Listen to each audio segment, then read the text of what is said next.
Mi nombre es Carla Patricia Dolores Cruz. Estoy estudiando la carrera de Contaduría Pública en la Universidad Virtual CNCI. Mi profesor de Economía es el licenciado César Gómez García.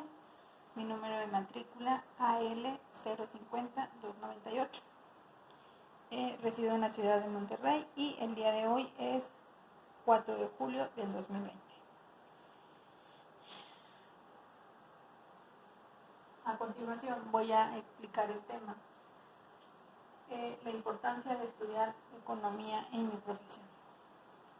Son muchos los factores que determinan que estudiar la economía en la profesión de contabilidad es importante, pues nos damos cuenta que es la economía quien determina los precios en gran parte de productos, así como los costos directos e indirectos que se manejarán en el mercado, tasas de interés, entre otros.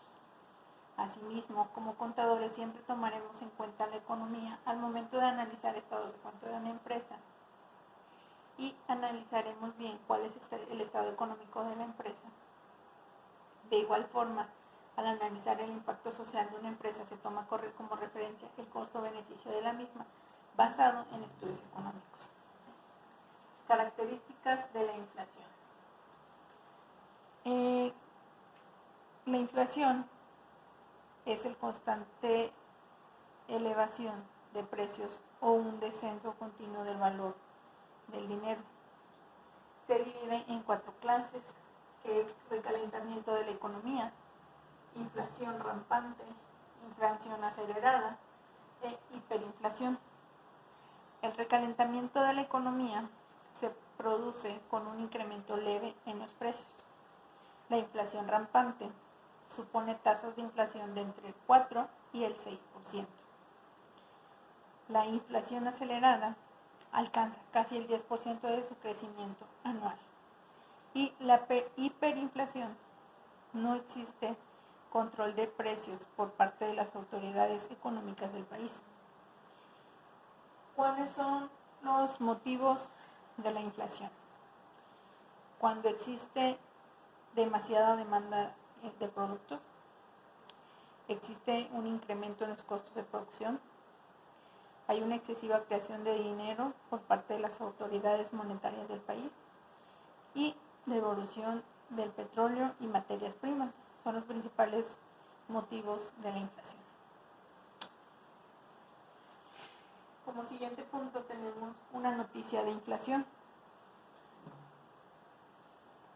La noticia que yo encontré y que de alguna manera me impactó un poquito más fue la de que durante el sexenio de Luis Echeverría Álvarez los avances en materia económica no eran suficientes para detener ni sobrepasar la crisis económica internacional por la que se estaba enfrentando el país.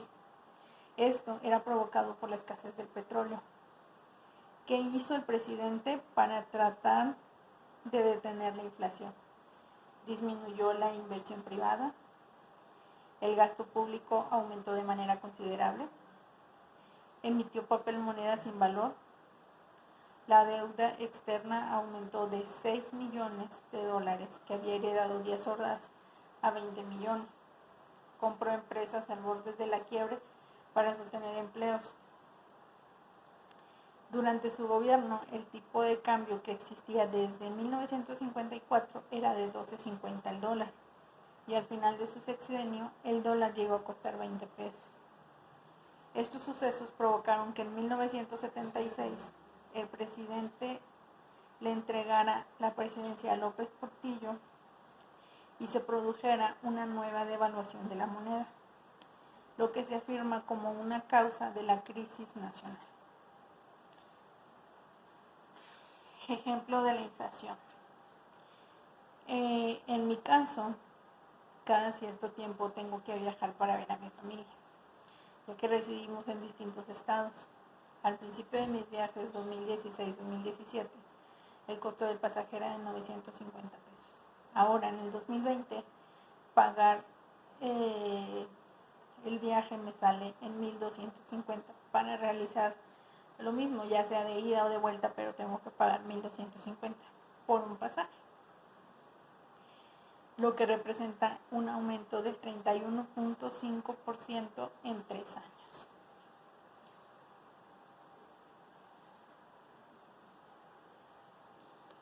Reflexión sobre la utilidad del aprendizaje adquirido con esta actividad. La inflación siempre va a existir y, como lo vimos en las clases, no es algo que pueda frenarse o que dependa de nosotros como sociedad. Aún los países más desarrollados hacen frente a este problema.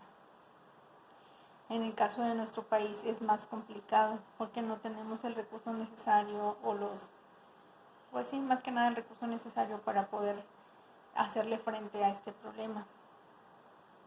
Y si a eso le sumamos que es una moneda externa la que mantiene el mando de nuestra economía, estará mucho más difícil hacerle frente.